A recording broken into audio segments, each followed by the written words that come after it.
Nuoteranno in corsia numero 1 Nicole Innocenti, Rarinantes Adria Monfalcone.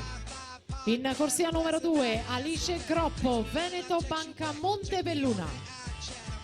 In corsia 3 per i colori del Gymnasium Pordenone Anna Marcotti.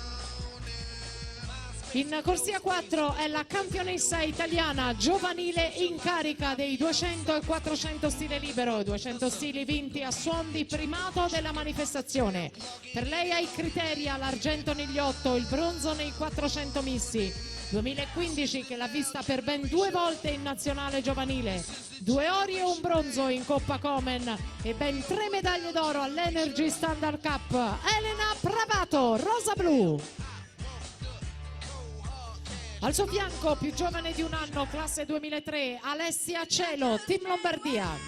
In corsia 6, Martina Rombaldoni, Vissauro Pesaro. In 7, Martina Collodel, nuoto di nuoto 74. In 8, Anna Dalfarra, Team Veneto.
Attenzione, se possibile, Riccardo Tocchetto alla postazione microfonica, grazie.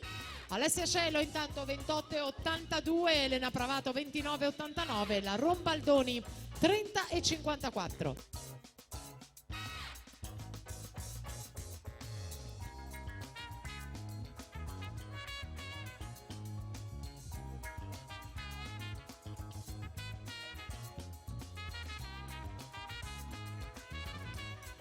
Situazione a metà gara con Alessia Cielo davanti, la Pravato che insegue con il passaggio in 1.01 e 00 della Cielo, Pravato 1.01.51, Rombaldoni 1.04 e 39.